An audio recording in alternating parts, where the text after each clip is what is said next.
मेरे प्रिय आत्मन, तुम यहाँ आए हो और तुम अपने साथ अपनी चिंताओं का एक पूरा पहाड़ लेकर आए हो। मैं तुम्हारी आंखों में देखता हूँ, वहाँ एक बेचैनी है, एक गहरी प्यास है, लेकिन साथ ही एक गहरा शोर भी है। तुम पूछते हो कि तुम हर वक्त परेशान क्यों रहते हो, जैसे परेशानी तुम्हारा स्वभाव हो गई हो। जैसे अगर तुम परेशान न हो तो तुम्हें लगेगा कि तुम हो ही नहीं। तुम्हारी पूरी पहचान तुम्हारी परेशानियों से जुड़ गई है। तुम अपनी चिंताओं को ऐसे पकड़कर बैठे हो जैसे वे कोई कीमती संपदा हो। तुम उन्हें छोड़ना भी चाहते हो और तुम उन्हें छाती से लगाकर भी रखते हो। यह मनुष्य की सबसे बड़ी विडंबना है। तुम प्रार्थना करते हो शांति की और तुम चुनाव करते हो अशांति का। एक सूफी फकीर था, राबिया अल अदविया। एक शाम लोग उसे सड़क पर कुछ ढूंढते हुए देखते हैं। सूरज ढल रहा है, रोशनी कम है और राबिया घुटनों के बल बैठकर मिट्टी में कुछ तलाश रही है। गली के लोग इकट्ठे हो गए। वे राबिया को प्रेम करते थे। वे उसकी तलाश में शामिल हो गए। सब ढूंढ रहे हैं। घंटों बीत गए। अंत में एक व्यक्ति ने पूछा, राबिया, हम सब ढूंढ तो रहे हैं, पर तूने खोया क्या है? राबिया ने कहा, मेरी एक सुई खो गई है। लोगों ने कहा, गली तो बहुत बड़ी है और सुई बहुत छोटी, हमें ठीक ठीक बता कि वह गिरी कहाँ थी। राबिया ने बड़ी सरलता से कहा, वह मेरे घर के भीतर गिरी थी। लोग हंसने लगे। उन्होंने कहा, राबिया, तू पागल तो नहीं हो गई? अगर सुई घर के भीतर गिरी है तो तू यहाँ सड़क पर क्यों ढूंढ रही है? राबिया ने कहा, क्योंकि यहाँ बाहर रोशनी है, घर के भीतर बहुत अंधेरा है। यही तुम्हारी हालत है। तुम्हारी परेशानी का कारण तुम्हारे भीतर है और तुम समाधान बाहर ढूंढ रहे हो। तुम सोचते हो कि थोड़ा और पैसा मिल जाएगा तो परेशानी मिट जाएगी।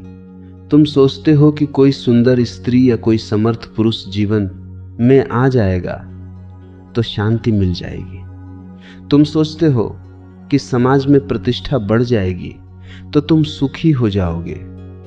तुम बाहर रोशनी देख रहे हो, इसलिए तुम बाहर दौड़ रहे हो, लेकिन जो तुमने खोया है वह तुम्हारे भीतर है। और जब तक तुम अपनी तलाश की दिशा नहीं बदलोगे, तुम परेशान ही रहोगे। तुम्हारी परेशानी बाहर के हालात से नहीं है। तुम्हारी परेशानी तुम्हारे भीतर के उस अंधेरे से है जिसे तुम देखना नहीं चाहते। तुम हर वक्त भाग रहे हो। कभी तुमने गौर किया कि यह दौड़ क्या है? यह दौड़ स्वयं से बचने की दौड़ है। तुम अकेले बैठने से डरते हो। जैसे ही तुम अकेले होते हो, तुम्हारी परेशानियां तुम्हें घेर लेती हैं। इसलिए तुम टेलीविजन चला लेते हो, तुम अखबार पढ़ने लगते हो, तुम फोन उठा लेते हो, तुम किसी से बात करने लगते हो। तुम बस व्यस्त रहना चाहते हो। तुम्हारी व्यस्तता एक नशा है ताकि तुम्हें अपने भीतर के खालीपन का सामना न करना पड़े। और यही भागदौड़ तुम्हें थका देती है, यही तुम्हें परेशान रखती है। तुम एक ऐसे संगीतज्ञ की तरह हो जो वाद्य यंत्र को कसता ही जा रहा है, कसता ही जा रहा है, इस डर से कि कहीं सुर ढीले न पड़ जाएं। लेकिन तार इतने कस गए हैं कि अब उनसे संगीत नहीं निकलता, सिर्फ टूटने की आवाज आती है। तुम्हारा मन भी इसी तरह तनाव से भरा हुआ है। एक बार बुद्ध एक जंगल से गुजर रहे थे। गर्मी का दिन था। उन्हें प्यास लगी। उन्होंने अपने शिष्य आनंद से कहा, आनंद, पीछे एक छोटा सा झरना हमने पार किया है, वहां से थोड़ा पानी ले आओ। आनंद वापस गया, लेकिन उसने देखा कि अभी कुछ बैलगाड़ियां उस झरने से गुजरी थीं और पानी बिल्कुल गंदा हो गया था। मिट्टी ऊपर आ गई थी, सूखे पत्ते तैर रहे थे, वह पानी पीने योग्य नहीं था। आनंद लौट आया।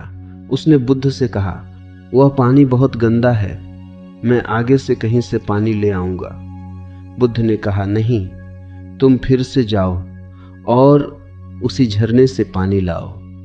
आनंद फिर गया, फिर लौट आया। उसने कहा, वहां पानी अभी भी गंदा है। बुद्ध ने तीसरी बार उसे भेजा। इस बार जब आनंद पहुंचा तो वह चकित रह गया। सारा कचरा नीचे बैठ गया था, मिट्टी नीचे जम गई थी, पत्ते बह गए थे और पानी फिर से दर्पण की तरह साफ था। आनंद पानी लेकर आया और बुद्ध के चरणों में गिर पड़ा। बुद्ध ने कहा, आनंद, तुमने देखा, तुमने कुछ किया नहीं, तुमने बस इंतजार किया। तुमने कचरे को दबाने की कोशिश नहीं की, तुमने मिट्टी को हटाने की कोशिश नहीं की, तुमने बस उसे समय दिया और वह अपने आप शांत हो गया। तुम्हारा मन भी उस झरने की तरह है। तुम उसे शांत करने की कोशिश करते हो और वही कोशिश उसे और अशांत कर देती है। जब तुम परेशान होते हो तो तुम पूछते हो कि मैं क्या करूं। मैं कहता हूं, कुछ मत करो, क्योंकि तुम जो भी करोगे वह तुम्हारी परेशानी का ही हिस्सा होगा। तुम्हारी क्रिया आखिर अशांत है तो तुम्हारा परिणाम भी अशांत होगा। तुम ध्यान भी करते हो तो उसे एक उपलब्धि बना लेते हो। तुम वहां भी दौड़ने लगते हो। तुम मुझसे पूछते हो कि ओशो, कितने दिन में शांति मिलेगी। तुम शांति को भी एक भविष्य का लक्ष्य बना लेते हो, और जहां लक्ष्य है, जहां भविष्य है, वहां तनाव है। शांति कोई ऐसी चीज नहीं है जो कल मिलेगी। शांति वह है जो तब होती है जब तुम कल की दौड़ छोड़ देते हो। तुम हमेशा कल में जीते हो। तुम्हारी परेशानी का सबसे बड़ा राज यही है, तुम अभी में नहीं हो। तुम या तो बीते हुए कल के बारे में सोच रहे हो, जो अब नहीं है, किसने क्या कहा, क्या गलत हुआ, क्या खो गया, या तुम आने वाले कल की योजना बना रहे हो जो अभी पैदा ही नहीं हुआ।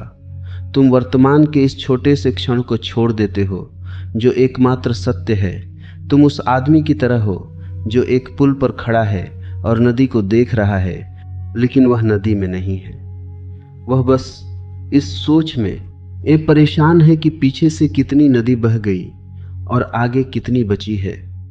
इस चक्कर में वह उस पानी को महसूस ही नहीं कर पाता जो अभी उसके पैरों को छू रहा है।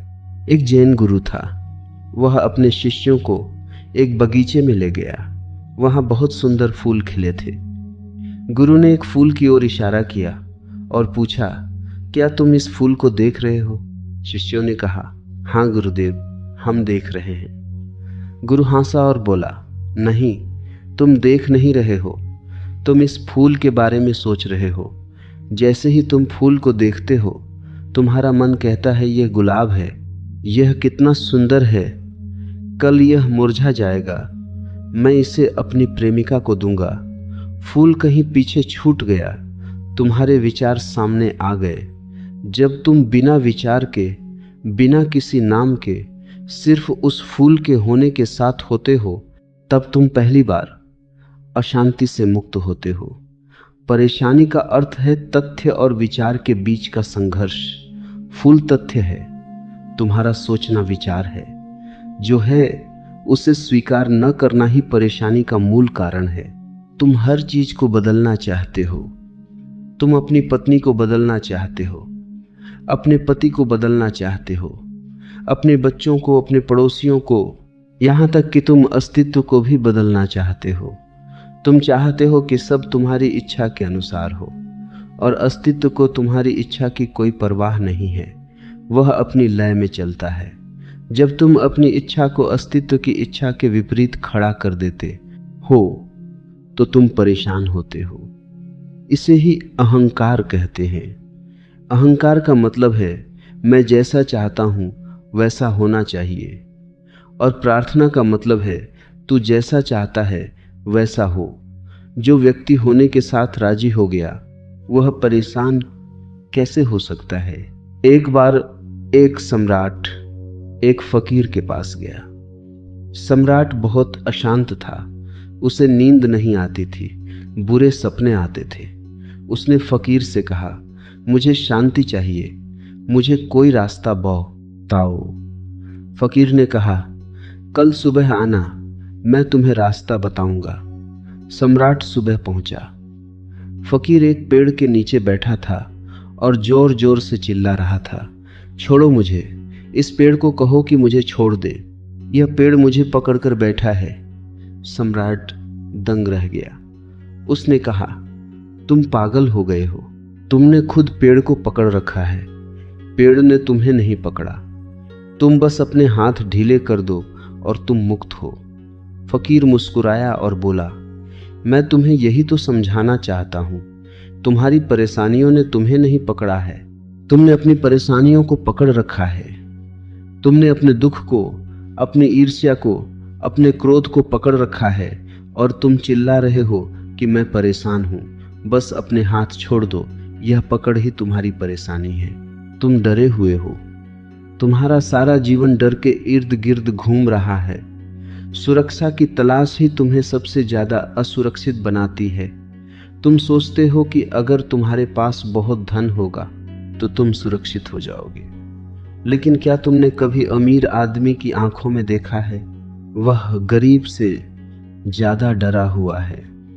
उसे डर है कि जो उसके पास है वह छिन न जाए। गरीब को डर है कि उसे मिलेगा या नहीं। दोनों डरे हुए हैं। तुम मृत्यु से डरे हो, तुम अकेलेपन से डरे हो, और इस डर के कारण तुम भीड़ का हिस्सा बनते हो। तुम वे मुखौटे पहनते हो जो समाज तुम्हें पहनने को कहता है। तुम वह नहीं हो जो तुम वास्तव में हो। तुम वह हो जो लोग तुम्हें देखना चाहते हैं। यह जो विभाजन है तुम्हारे भीतर, जो तुम हो और जो तुम दिखा रहे हो, यह विभाजन तुम्हें कभी शांत नहीं होने देता। तुम एक निरंतर अभिनय कर रहे हो और अभिनय हमेशा थका देने वाला होता है। तुम इच्छाओं के गुलाम हो।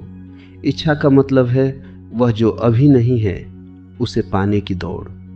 तुम सोचते हो कि जब वह मिल जाएगा तो तुम शांत हो जाओगे, लेकिन इच्छा का स्वभाव क्षितिज की तरह है। तुम जितना उसके पास पहुंचते हो वह उतना ही आगे खिसक जाता है। तुम एक मकान बनाते हो, मन कहता है दूसरा चाहिए। तुम एक पद पाते हो, मन कहता है अगला पद चाहिए। यह और की जो बीमारी है, यही तुम्हें बीमार रखती है। तुम कभी ठहरते ही नहीं। तुम हमेशा रास्ते पर हो, मंजिल कभी आती ही नहीं। और मैं तुमसे कहता हूं, मंजिल यही है, इसी क्षण में है। अगर तुम अभी शांत नहीं हो सकते तो तुम कभी शांत नहीं हो पाओगे, क्योंकि अभी के अलावा और कोई समय अस्तित्व में है ही नहीं। मुल्ला नसरुद्दीन एक बार अपने गधे पर बैठकर बाजार जा रहा था। वह बहुत परेशान था। किसी ने पूछा, मुल्ला क्या बात है? मुल्ला ने कहा, मेरा गधा खो गया है, मैं उसे ढूंढ रहा हूं। उस आदमी ने कहा, मुल्ला तू गधे पर ही तो बैठा है। मुल्ला ने अपना सिर पीटा और कहा, शुक्र है तुमने बता दिया, वरना मैं तो पूरे शहर में ढूंढने वाला था। तुम्हारी स्थिति भी ऐसी ही है। शांति तुम्हारे नीचे है, शांति तुम्हारा आधार है, और तुम उसे गधे पर बैठकर पूरे संसार में ढूंढ रहे हो। तुम वह हो जिसे तुम ढूंढ रहे हो। खोजने वाला ही खोजा जाने वाला है, लेकिन तुम बाहर की तरफ देख रहे हो। तुम्हारी आंखें बाहर खुलती हैं, तुम्हारे कान बाहर सुनते हैं, तुम्हारे हाथ बाहर छूते हैं। ध्यान का अर्थ है अपनी ऊर्जा को वापस भीतर की ओर मोड़ना, एक क्षण के लिए रुक जाना। क्या तुम रुक सकते हो? बिना किसी कारण के, बिना किसी उद्देश्य के, बस बैठ जाना। बुद्ध ने इसे विपश्यना कहा। सिर्फ देखना, जो हो रहा है उसे देखना। तुम्हारे मन में विचार आ रहे हैं, उन्हें आने दो, उनसे लड़ो मत। अगर तुम लड़ोगे तो तुम उन्हें शक्ति दोगे। अगर तुम उनके साथ बहोगे तो तुम पागल हो जाओगे। बस किनारे पर खड़े होकर देखो, जैसे कोई नदी को बहते हुए देखता है। विचार आए और गए। तुम केवल साक्षी हो, तुम विचार नहीं हो। तुम वह चैतन्य हो जिसमें विचार पैदा होते हैं और विलीन हो जाते हैं। जैसे आकाश में बादल आते हैं और चले जाते हैं, लेकिन आकाश उनसे अछूता रहता है। आकाश कभी परेशान नहीं होता। चाहे बिजली कड़के, चाहे तूफान आए, आकाश की शून्यता वैसी ही रहती है। तुम अपने शरीर के साथ बहुत ज्यादा जुड़े हुए हो। तुम सोचते हो तुम शरीर हो, इसलिए शरीर की बीमारी, शरीर का बुढ़ापा, शरीर की भूख तुम्हें इतना परेशान करती है। मैं ये नहीं कहता कि शरीर की उपेक्षा करो। शरीर एक सुंदर मंदिर है, उसका सम्मान करो, लेकिन तुम मंदिर के देवता हो, तुम मंदिर की दीवारें नहीं हो। जब तुम इस अंतर को समझ लेते हो तो एक गहरी दूरी पैदा होती है। शरीर को दर्द हो रहा है, तुम देख रहे हो कि शरीर को दर्द हो रहा है। तुम ये नहीं कहते कि मैं दर्द में हूं, तुम कहते हो मैं देख रहा हूं कि शरीर दर्द में है। इस देखने में ही मुक्ति है। यही वह कीमिया है जो लोहे को सोना बना देती है। तुम प्रेम में भी परेशान हो, क्योंकि तुम्हारा प्रेम प्रेम नहीं है, वह एक कब्जा है।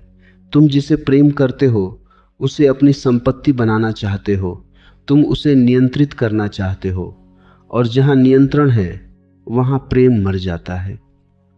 फिर जो बचता है वह सिर्फ कलह है।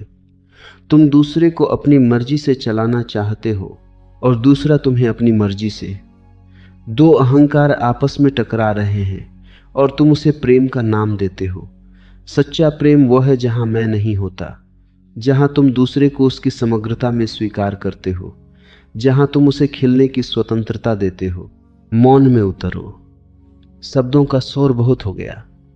तुमने बहुत सुना, बहुत पढ़ा, लेकिन तुमने अनुभव कुछ भी नहीं किया। तुम उधार के ज्ञान को ढो रहे हो। तुम बुद्ध के बारे में जानते हो, तुम कृष्ण के बारे में जानते हो, लेकिन तुम अपने बारे में कुछ नहीं जानते। और जब तक तुम स्वयं को नहीं जानोगे तुम परेशान रहोगे।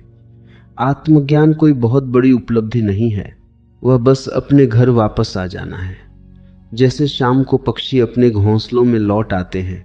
तुम बाहर की दुनिया में बहुत भटक लिए, अब थोड़ा अपने भीतर भी मुड़ो। वहां एक ऐसा लोक है जहां न कोई चिंता है, न कोई दुख, न कोई मृत्यु। वहां सिर्फ सनातन आनंद है। वह तुम्हारा असली स्वभाव है। तुम वही हो, लेकिन तुमने उसे भुला दिया है। तुम अपनी ही परछाई से लड़ रहे हो और थक रहे हो। अब रुक जाओ, बस अब रुक जाओ।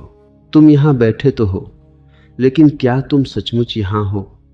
तुम्हारा शरीर यहां है, इस सभा में, इस मौन की छाया में, लेकिन तुम्हारा मन कहीं और भटक रहा है। शायद वह घर की चिंताओं में है, या कल की दौड़ में, या फिर उस अपमान में जो किसी ने तुम्हें कल दिया था। तुम एक खंडित अस्तित्व हो, और यही तुम्हारी सबसे बड़ी परेशानी है। तुम जहां होते हो वहां पूरे नहीं होते। तुम हमेशा टुकड़ों टुकड़ों में जीते हो, और जो टुकड़ों में जिएगा वह अशांत ही रहेगा। समग्रता ही आनंद है। जब तुम पूरे के पूरे यहां होगे इसी क्षण में, तो तुम पाओगे कि परेशानी जैसी कोई चीज कभी थी ही नहीं। वह केवल तुम्हारे विचारों के धुएं का एक हिस्सा थी। एक बार एक बड़ा विद्वान, एक प्रोफेसर, एक जैन गुरु के पास गया। वह बहुत पढ़ा लिखा था, उसने हजारों शास्त्र पढ़े थे। उसने गुरु से कहा, मैं सत्य के बारे में, ध्यान के बारे में जानने आया हूं। गुरु ने कहा, पहले चाय पीते हैं। गुरु चाय डालने लगे। प्याली भर गई, लेकिन गुरु रुके नहीं, वे चाय डालते ही रहे। चाय प्याली से बाहर निकलने लगी, मेज पर फैलने लगी, फिर जमीन पर गिरने लगी। प्रोफेसर चिल्लाया, रुकिए, आप क्या कर रहे हैं? प्याली भर चुकी है, अब इसमें एक बूंद भी और नहीं समा सकती। गुरु मुस्कुराया और बोला, ठीक ऐसी ही तुम्हारी स्थिति है। तुम्हारा मन पहले से ही सिद्धांतों से, शब्दों से, चिंताओं और ज्ञान के बोझ से इतना भरा हुआ है कि मैं तुम्हें जो देना चाहता हूं वह भीतर नहीं जा पाएगा। अगर तुम्हें कुछ पाना है तो पहले अपनी प्याली खाली करनी होगी। तुम भी अपनी प्याली लेकर मेरे पास आए हो, पर वह प्याली भरी हुई है। तुम अपनी परेशानियों का समाधान मांगते हो, लेकिन तुम अपनी परेशानियों को खाली करने को राजी नहीं हो। तुम समाधान भी उसी पुराने भरे हुए मन में डालना चाहते हो। और मैं तुमसे कहता हूं, समस्या का कोई समाधान नहीं होता, समस्या को गिराना होता है। समाधान तो एक और विचार होगा, वह तुम्हें और उलझा देगा। तुम्हें निर्विचार होना होगा, तुम्हें उस शून्यता को उपलब्ध होना होगा जहां कोई सवाल ही न बचे। जहां सवाल गिर जाते हैं वहीं उत्तर का उदय होता है। तुम अपनी नींद में भी परेशान हो। कभी तुमने गौर किया, रात भर तुम्हारा मन चलता रहता है। तुम करवटें बदलते हो, सपने देखते हो। सपने क्या हैं? वे तुम्हारी अधूरी इच्छाओं का शोर हैं, जो तुम दिन में नहीं कर पाए, जो तुम समाज के डर से नहीं बोल पाए। वह सब रात में तुम्हारे अचेतन मन से बाहर आता है। तुम्हारी नींद एक गहरी विश्रांति नहीं है, वह बस एक दूसरी तरह की अशांति है। और जो रात भर अशांत है वो सुबह कैसे शांत उठ सकता है? तुम्हारी सुबह थकी हुई होती है, तुम्हारा दिन तनावपूर्ण होता है और तुम इस चक्र में फंसे हुए हो। तुम नींद को भी एक काम बना लेते हो। तुम नींद की गोलियां लेते हो, तुम सोने की कोशिश करते हो। पर याद रखना, नींद कोशिश से नहीं आती। नींद तो तब आती है जब तुम सारी कोशिशें छोड़ देते हो। जब तुम करता नहीं रहते तब तुम सो जाते हो। ध्यान भी वैसी ही एक गहरी नींद है, बस फर्क इतना है कि वहां तुम जागरूक होते हो। एक फकीर था, वह बाजार के बीचों बीच सो रहा था। बहुत शोर था, लोग आ जा रहे थे, घोड़े हिनहिना रहे थे, दुकानें सज रही थीं। किसी ने उसे जगाया और पूछा, तू इस शोर में कैसे सो सकता है? फकीर ने आंख खोली और कहा, शोर बाहर है, मेरे भीतर नहीं। अगर मेरे भीतर भी शोर होता तो मैं नहीं सो पाता। तुम्हारी परेशानी यह नहीं है कि दुनिया शोरगुल से भरी है। तुम्हारी परेशानी यह है कि तुमने उस शोर को अपने भीतर घर बनाने दिया है। तुम बाहर की परिस्थितियों को बदलना चाहते हो ताकि तुम्हें शांति मिले। यह कभी नहीं होगा। दुनिया वैसी ही रहेगी जैसी वह है। तुम्हें अपना केंद्र बदलना होगा। तुम्हें अपनी चेतना की धुरी को बाहर से हटाकर भीतर लाना होगा। तुम प्रेम की बात करते हो, पर तुम्हारा प्रेम भी एक युद्ध बन जाता है। क्यों? क्योंकि तुम प्रेम भी अहंकार के साथ करते हो। तुम चाहते हो कि दूसरा व्यक्ति वैसा ही बने जैसा तुम चाहते हो। तुम उसे एक स्वतंत्र अस्तित्व नहीं रहने देते। तुम अपनी वासना को प्रेम का मुखौटा पहना देते हो। वासना कहती है मुझे चाहिए, प्रेम कहता है मैं देना चाहता हूं। वासना एक भूख है, प्रेम एक सुवास है। जब तुम परेशान होते हो तो तुम दूसरों से प्रेम की मांग करते हो ताकि तुम्हारा दुख कम हो सके। लेकिन दो दुखी लोग मिलकर कभी सुखी नहीं हो सकते। वे सिर्फ एक दूसरे के दुख को बढ़ा सकते हैं। पहले खुद के भीतर वह दिया जलाओ।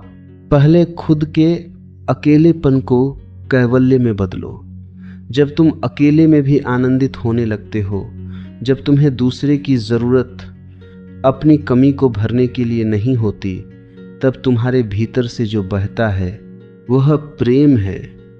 और ऐसा प्रेम कभी परेशानी का कारण नहीं बनता। एक बार एक जैन मास्टर अपने शिष्यों के साथ नदी पार कर रहा था। तभी एक आदमी दौड़ता हुआ आया और उसने मास्टर के चेहरे पर थूक दिया। वह आदमी मास्टर से नफरत करता था। मास्टर ने अपनी चादर से चेहरा पोंछा और शांति से उस आदमी से पूछा, क्या तुम्हें कुछ और कहना है? वह आदमी हक्का बक्का रह गया। उसने सोचा था मास्टर उसे गाली देंगे या मारेंगे। शिष्य भी क्रोधित थे। उन्होंने कहा, गुरुदेव हमें आज्ञा दें, हम इस आदमी को सबक सिखाएंगे। मास्टर ने कहा, नहीं, यह आदमी परेशान है। इसके भीतर इतना क्रोध भरा था कि शब्द कम पड़ गए, इसलिए इसने थूक कर अपनी बात कही। यह बेचारा अपने भीतर के नर्क को बाहर निकाल रहा था।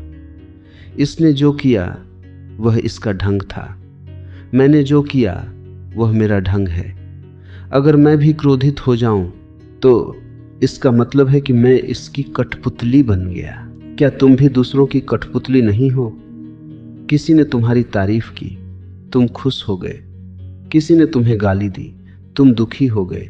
किसी ने तुम्हें नजरअंदाज किया, तुम परेशान हो गए। तुम्हारी चाबी दूसरों के हाथ में है। तुम एक रिमोट कंट्रोल की तरह हो। कोई भी बटन दबाता है और तुम नाचने लगते हो। क्या यह तुम्हारी स्वतंत्रता है? क्या यह तुम्हारी गरिमा है? तुम परेशान इसलिए हो क्योंकि तुम अभी तक अपने मालिक नहीं बने। तुमने अपनी खुशी और अपना दुख दूसरों के हाथों में गिरवी रख दिया है। ध्यान का अर्थ है अपनी चाबी अपने पास वापस ले लेना। कोई कुछ भी कहे, कोई कुछ भी करे, तुम्हारे भीतर का जो मंदिर है वहां की शांति भंग न हो। तुम मृत्यु से डरे हुए हो। हर वक्त तुम्हें लगता है कि कहीं कुछ खत्म न हो जाए। यह डर तुम्हारी हर परेशानी के पीछे छिपा है। तुम संपत्ति इकट्ठी करते हो, तुम रिश्ते बनाते हो, तुम शरीर को सजाते हो। यह सब मृत्यु से बचने के उपाय हैं। पर तुम किससे बच रहे हो? जो पैदा हुआ है वह मरेगा ही। मृत्यु इस जीवन का ही एक हिस्सा है, उसका अंत नहीं। जैसे दिन खत्म होता है तो रात आती है, वैसे ही यह शरीर खत्म होगा तो तुम एक नई यात्रा पर निकलोगे। अगर तुम मृत्यु को स्वीकार कर लो तो तुम्हारी 80% परेशानियां इसी क्षण विदा हो जाएंगी। तुम फिर भविष्य के लिए नहीं जियोगे, तुम इसी क्षण में जियोगे।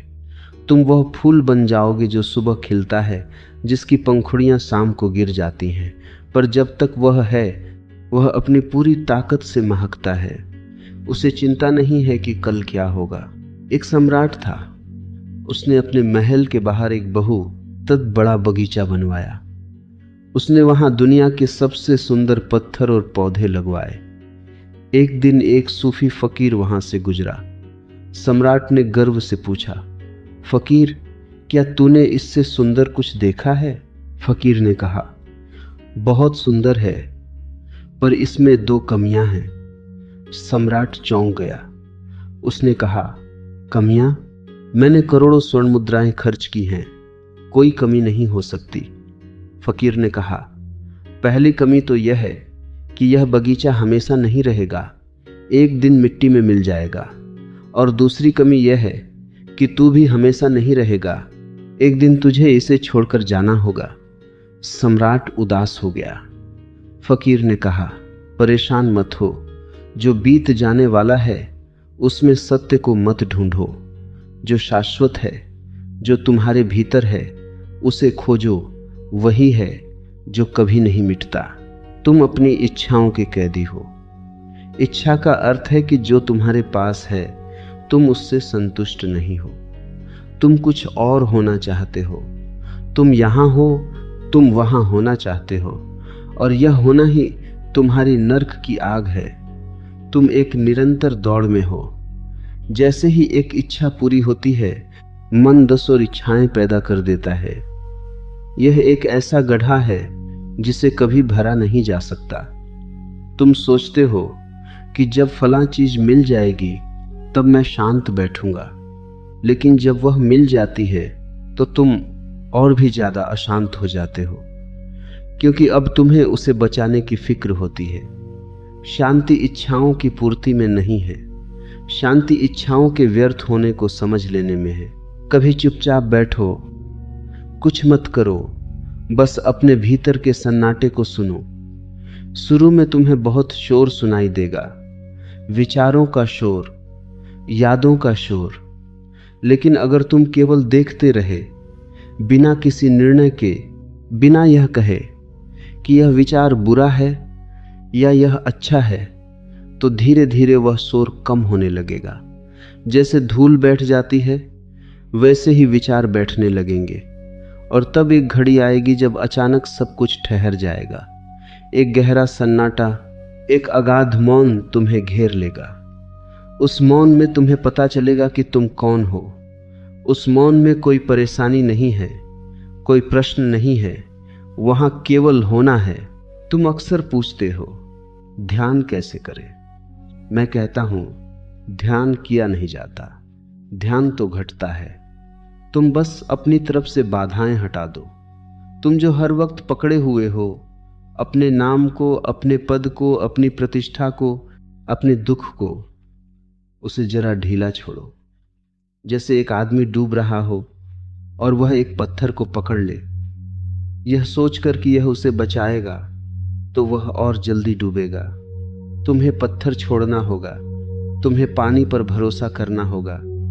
अस्तित्व के प्रति यह जो भरोसा है, यही ध्यान का द्वार है। तुम परेशान इसलिए हो क्योंकि तुम लड़ रहे हो। तुम अस्तित्व के साथ नहीं बह रहे, तुम धारा के विपरीत तैरने की कोशिश कर रहे हो। तुम थक गए हो, अब तैरना छोड़ दो, बस बहने दो। जहां नदी ले जाए वहीं चले जाओ। सागर दूर नहीं है। एक जैन कथा है। एक आदमी जंगल से गुजर रहा था। पीछे एक बाघ पड़ गया, वह दौड़ने लगा। आगे एक खाई थी, वह एक बेल पकड़कर लटक गया। नीचे देखा तो वहां भी एक बाघ मुंह फाड़े खड़ा था। उसने ऊपर देखा तो 2 चूहे उस बेल को कुतर रहे थे जिस पर वह लटका था। एक चूहा काला था और एक सफेद दिन और रात की तरह। उसकी मृत्यु निश्चित थी।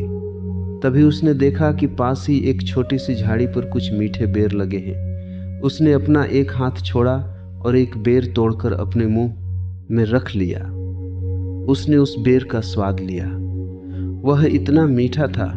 उस क्षण न ऊपर का बाघ था, न नीचे का बाघ, न बेल कुतरने वाले चूहे, केवल वह बेर और उसका स्वाद।